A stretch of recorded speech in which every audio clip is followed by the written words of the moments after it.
ప్రతి భారతీయుడు కూడా నేషనల్ ఇంటిగ్రిటీతో చాలా ప్రౌడ్గా ఫీల్ అయ్యేటటువంటి రోజు ఏదైనా ఈ భారతదేశంలో, అఖండ భారతదేశంలో ఉంది అంటే అక్టోబర్ 21, 1943 ఆ రోజే నేతాజీ ఆధ్వర్యంలో ప్రభుత్వం ఏర్పడింది.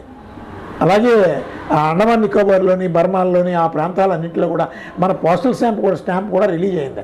ఆ రోజే త్రివిధ దళాలకి నామకరణం జరిగింది. ఆ రోజే మన ప్రభుత్వాన్ని భారతీయ ప్రభుత్వం స్టార్ట్ అయిపోయింది. ఆ బ్రిటిష్ రాణి, బ్రిటిష్ సోల్జర్స్ అందరూ కూడా దండం పెట్టి మోటాముళ్ళు సర్దుకొని పారిపోయినటువంటి రోజు అది. నేతాజీకి భయపడి నేతాజీ చెప్పినటువంటి ఆ రోజు ఇచ్చినటువంటి పిలుపు 20 లక్షల మంది భారతీయులు ఒకే వేదిక మీదకి వచ్చారు.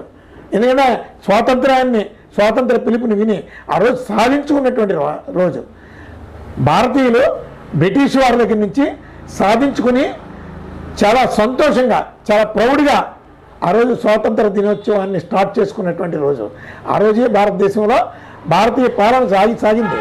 కాలక్రమంగా గాంధీ, నెహ్రూలు ఆ రోజు కాంగ్రెస్ పార్టీల కుట్రలతో నేతాజీకి ఈ క్రెడిట్ దక్కకూడదని చెప్పి, ఎందుకంటే స్వతహాగా నేతాజీ అనేటప్పటికీ బ్రిటిష్ వాళ్ళకి కోపం.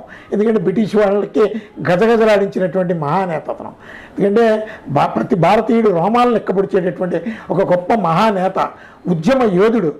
ఈ భారతదేశంలో ఎవరైనా ఉన్నారంటే మొట్టమొదటి వ్యక్తి నేతాజీని స్ఫూర్తిగా తీసుకొని ఎంతోమంది ఉన్నారు. వాళ్ళ కాలక్రమంగా ఈ చరిత్రలో వాళ్ళెవరికి స్థానం లేకుండా ఒక చరిత్రనే భూస్థాపితం చేసినటువంటి ఘన చరిత్ర ఆనాటి కాంగ్రెస్ పార్టీది. అందుకని మొట్టమొదటి మనకి స్వాతంత్రం సాధించుకున్నటువంటి రోజు అక్టోబర్ 21, 1943. కాలక్రమంగా బ్రిటిష్ వారితో ప్రకటన చేయించినటువంటిది. నేతాజీ గారికి ఈ క్రెడిట్ దక్కకూడదు అనే ఒక దుర్బుద్ధితో ఆగస్టు 15ని వాళ్ళతో అనౌన్స్ చేయించి వాళ్ళ సహాయ సహకారాలతో ప్రకటించుకున్నటువంటి రోజు అది. అందుకని ప్రభుత్వం ఏదైనా గౌరవించాలి కాబట్టి ఆగస్టు 15ని గౌరవిస్తాం.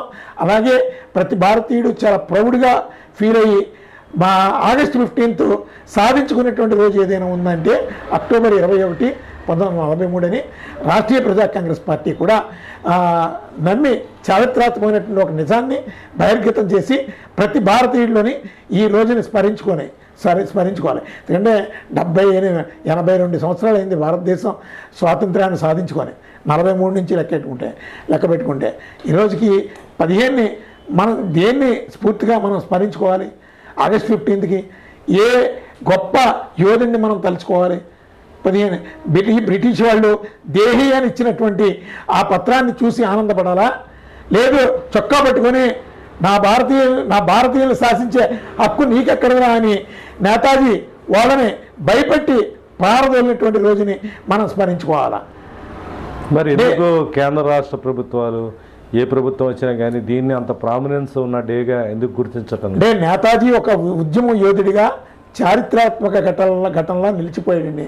నేతాజీ అంటే ఆ రోజు బ్రిటిష్ వాళ్ళకి ఎంత పగా ప్రతీకారాలో మన భారతీయ పాలకులకు కూడా అంతే పగా ప్రతీకారాలు.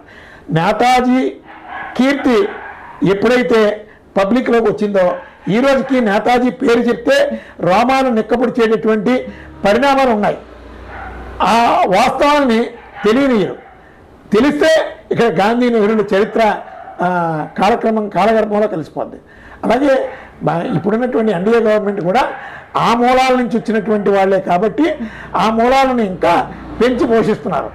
ఏది ఏమైనా భారతదేశానికి స్వాతంత్రాన్ని సాధించింది, స్వాతంత్ర్యాన్ని తెచ్చిపెట్టింది నేతాజీని స్ఫూర్తిగా తీసుకొని ఎందరో గొప్ప యోధులు, మహిళా యోధురాలు. ఈయన ఎప్పుడైనా మీరు గమనించారో లేదో, మీరా ఆర్య అని ఒక ఆమె నేతాజీని స్ఫూర్తిగా తీసుకొని గొప్ప సంపన్నురాలు. ఆమె కూడా ఉద్యమంలోకి దిగి కుటుంబాన్ని వదులుకుంది, భర్తను కూడా వదిలేసుకుంది, దేశం కోసం భర్త మరణాన్ని కూడా చూసింది. అంత గొప్ప చారిత్రాత్మకమైనటువంటి యోధులు ఈ భారతదేశంలో ఉన్నారు. వాళ్ళ కోసం ఎవరికి తెలిసింది? అలాగే రవీంద్ర కౌశిక్ ఈ దేశం కోసం పరాయి దేశం వెళ్ళి చర్మం ఒలిపించుకున్నాడు. అతని కోసం ఎవరైనా స్మరిస్తారా?